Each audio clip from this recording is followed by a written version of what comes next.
సనాతన ధర్మాన్ని త్రికరణ శుద్ధిగా ఆచరించే వ్యక్తిగా ఈ వారాహి డిక్లరేషన్ని వెంకటేశ్వరుడి పాదాల సాక్షిగా మీకు తెలియజేస్తున్నాను. ఏ మతానికి ఏ ధర్మానికి భంగం వాటిల్లినా ఒకేలా స్పందించే విధంగా లౌకికవాదాన్ని పాటించాలి. సనాతన ధర్మ పరిరక్షణ కోసం అవిశ్వాసాలకు భంగం కలగజేసే చర్యలు అరికట్టడానికి దేశం మొత్తం అమలయ్యేలా ఒక బలమైన చట్టం అవసరం ఉంది. దానిని తక్షణమే తీసుకురావాలి. ఆ చట్టాన్ని అమలు చేసేలా జాతీయ రాష్ట్ర స్థాయిల్లో సనాతన ధర్మ పరిరక్షణ బోర్డు ఏర్పాటు కావాలి.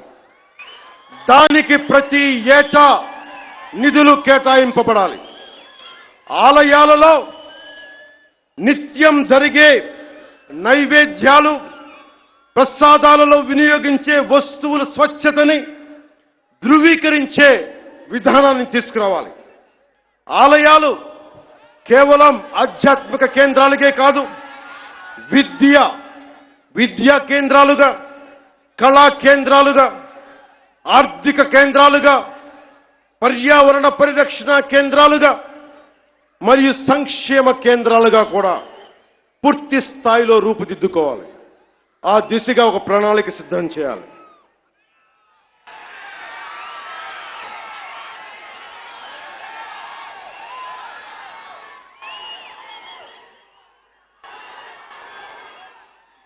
ముగించబోయే ముందు ఇదొకటి చెప్పెళ్తా. This is to the national media, to the entire nation. Om నమో నారాయణ, ఓం నమో నారాయణ.